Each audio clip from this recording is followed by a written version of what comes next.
অভিজ্ঞতাটাকে আমরা কাজে লাগিয়েছি, তারুণ্যকে আমরা সংমিশ্রণ করেছি, তার একটা রেজাল্ট হচ্ছে এটা। আমরা 9 তারিখে ট্রফি নিয়ে যাবো, বাট লঞ্চে যেতে পারবো কিনা আই ডোন্ট নো। মানে কেন বরিশালের সামনে কেউ দাঁড়াতেই পারছে না, কি মনে হয়?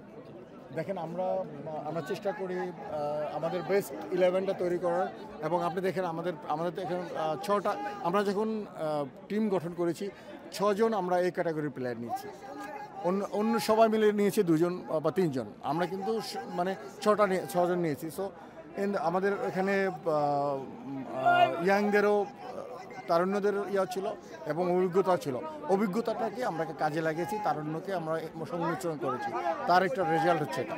মিজান ভাই, মানে এবারে বিপিএল নিয়ে তো আসলে মাঠের বাইরের অনেক সমালোচনা ছিল, অনেক ক্রিটিসিজম হয়েছে, অনেক ঘটনা ঘটেছে। আপনি পরপর 2বার আপনি চ্যাম্পিয়ন হয়েছেন, আপনার একটা অধিকার আছে বিপিএল বিসিবির উপরে। আপনি কিভাবে চান নেক্সট বিপিএলটা কিভাবে আপনার আয়োজন করা উচিত, এবং এই ফ্র্যাঞ্চাইজি মালিকের বিষয়টাতে কিভাবে আসলে সবকিছু তদারকি করা উচিত?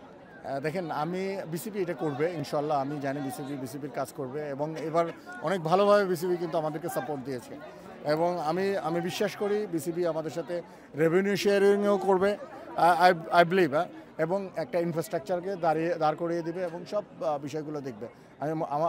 আমার এটা প্রত্যাশা। আমরা 9 তারিখে ট্রফি নিয়ে যাবো, বাট লঞ্চে যেতে পারবো কিনা আই ডোন্ট নো। কেন? বিকজ আপনার ন্যাশনাল প্লেয়ার, আমার হচ্ছে 9 জন ন্যাশনাল প্লেয়ার, তাদের 10 তারিখে হচ্ছে রয়েছে, টেস্ট রয়েছে, then lot of things is there. So আমি তাদেরকে একদিনের জন্য বা হয়তো 3-4 ঘন্টার জন্য পাবো, আমি লঞ্চ ইউজ করতে পারবো না। This is really cannot. ভবিষ্যতে তো আশা করা যায়, ভবিষ্যতে অবশ্যই নেক্সট ইয়ার জিতলে লঞ্চ। মিজান ভাই, এই যে বরিশাল একটা মোটামুটি একটা ব্র্যান্ড হিসেবে দাঁড়িয়ে গেছে, ফরচুন বরিশাল। হ্যাঁ, আমরা অন্যান্য লিগগুলোতে আইপিএলে যদি দেখি যে নিজস্ব একটা একাডেমি থাকে, মাঠ থাকে, প্লেয়ার ওখান থেকে তৈরি করা হয়, আপনাদের এরকম কোনো প্ল্যান আছে কিনা? দেখেন, আমি আপনাদেরকে অন্তত 500 বার বলেছি I have a plan, and আমি জমি কিনে রেখে দিয়েছি।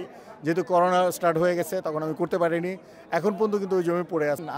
বিসিবি এটা করবে ইনশাল্লাহ, আমি জানি বিসিবির কাজ করবে, এবং এবার অনেক ভালোভাবে বিসিবি কিন্তু আমাদেরকে সাপোর্ট দিয়েছে, এবং আমি বিশ্বাস করি বিসিবি আমাদের সাথে রেভিনিউ শেয়ারিংও করবে, আই বিলিভ, এবং একটা ইনফ্রাস্ট্রাকচারকে দাঁড় করিয়ে দিবে এবং সব বিষয়গুলো দেখবে। আমার এটা প্রত্যাশা। আমরা 9 তারিখে ট্রফি নিয়ে যাবো, বাট লঞ্চে যেতে পারবো কিনা আই ডোন্ট নো। কেন? বিকজ আপনার ন্যাশনাল প্লেয়ার, আমার হচ্ছে 9 জন ন্যাশনাল প্লেয়ার, তাদের 10 তারিখে হচ্ছে রয়েছে, টেস্ট রয়েছে, then lot of things is there. So আমি তাদেরকে একদিনের জন্য বা হয়তো 3-4 ঘন্টার জন্য পাবো, আমি লঞ্চ ইউজ করতে পারবো না। This is really cannot. ভবিষ্যতে তো আশা করা যায়, ভবিষ্যতে অবশ্যই নেক্সট ইয়ার জিতলে লঞ্চ।